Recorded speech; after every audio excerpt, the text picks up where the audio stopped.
Some languages, it's much easier and more readily available to find a translator and an interpreter, but not for all. And then when we consider the relevance culturally of certain test materials and how those tests are norm referenced, which we'll get into a little bit later, there's just a lot of hurdles is in identifying them appropriately. And when we can't identify them appropriately, there's two risks.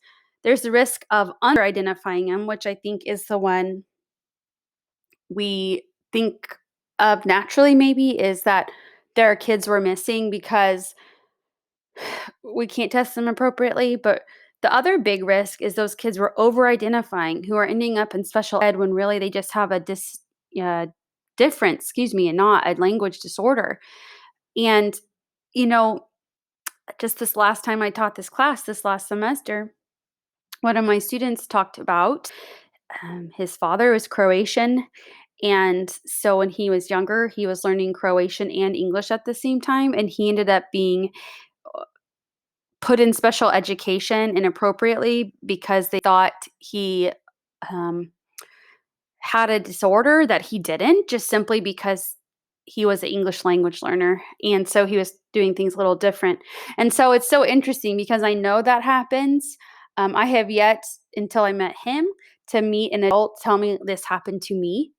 But it is a big deal because that can affect families in lots of different ways. So it's just a huge risk. And without a proper way of distinguishing a language difference from a disorder, children from language minority groups are just at this extremely high risk of receiving inappropriate services in one way or the other.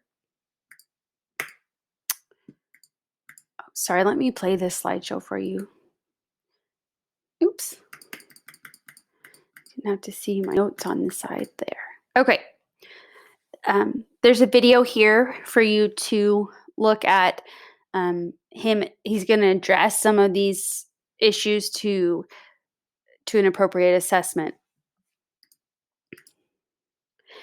And I'll speak to them here too. Just reiterate that the content bias, the assumption that all children had similar life experiences to come in and take this test in the same way. The language bias, which is the most obvious, is that there's differences between a child's language and the dialect and the test. I'll give you an example. So if there's a picture of a newspaper, and because of a child's socioeconomic status or culture, even, or just where they grew up, they, for whatever reason, they've never seen a newspaper and they can't tell you newspaper. Does that mean they're disabled? I mean, should that be counted wrong? Or is it like they've had no context to draw from to know that that's a newspaper? And that's very different than having a disability. Um, and then a big issue, and it's to no fault of those who create these tests, is that there is just extreme disproportionate representation in the samples that we're using to say what's average. So in other words, if there's not diverse samples in the testing, it's primarily middle class, upper class white children, but we're using their test scores to say what's average and below average and above average and comparing to all these minority groups, it's not really apples to apples. And so again, there's another hurdle as you're trying to say, is this appropriate? Is this correct? The very test you're using might not have appropriate representation.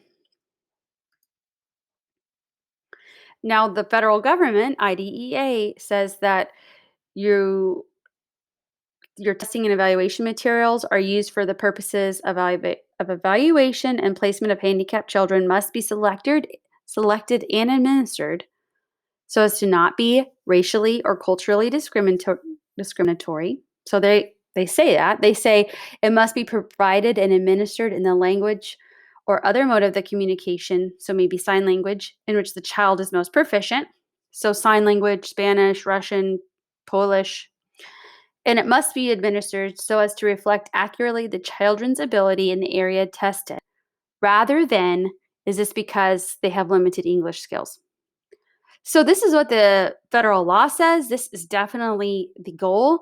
This is extremely, extremely hard to achieve, even if you want to. There's just a gap there.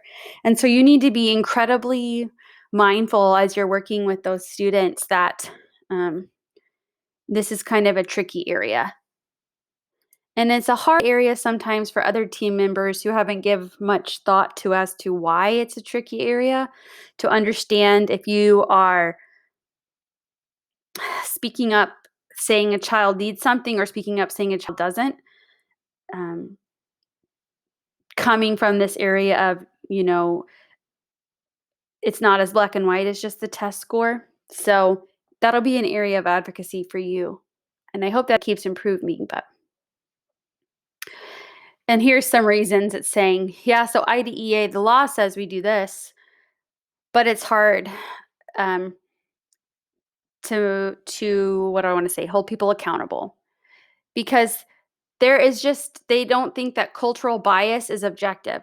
They think what one person think is culturally biased might be different than another person thinks is culturally biased. So they think, well, it's a subjective.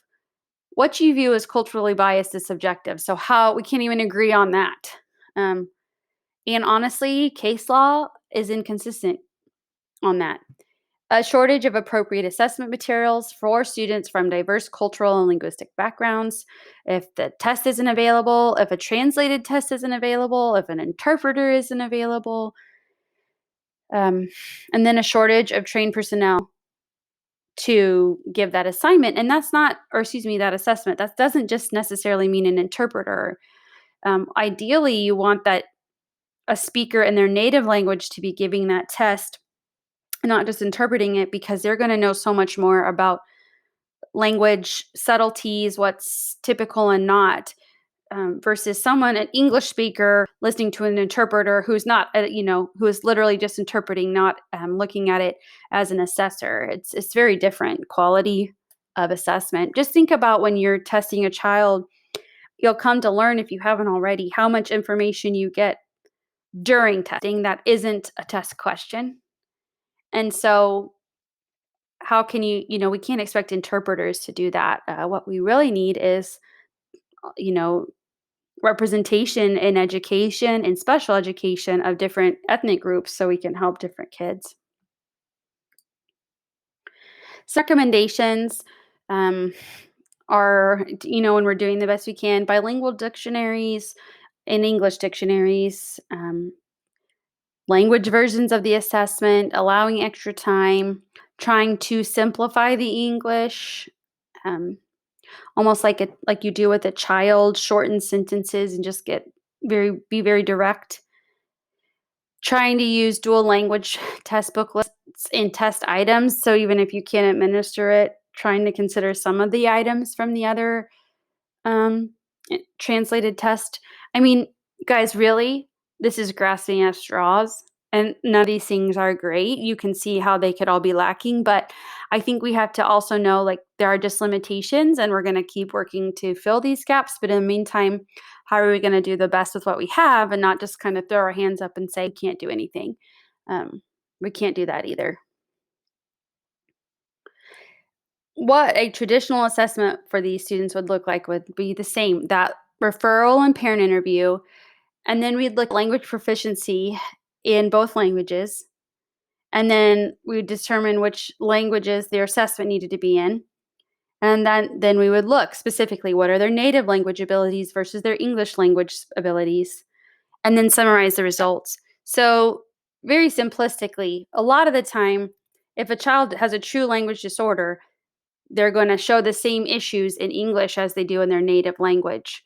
When you might be able to separate it more as this is just them learning English is if they take that test in their native language and are average, but their English test is below average. We might say, "Well, I don't know that that's really a disability because they can do it in a language." So, when we talk about dynamic assessment, we're always looking at measuring what a child can learn versus what they already know. And the way you do that, some suggestions are to test the limits, through graduated prompting and the strategy of test, teach, and retest.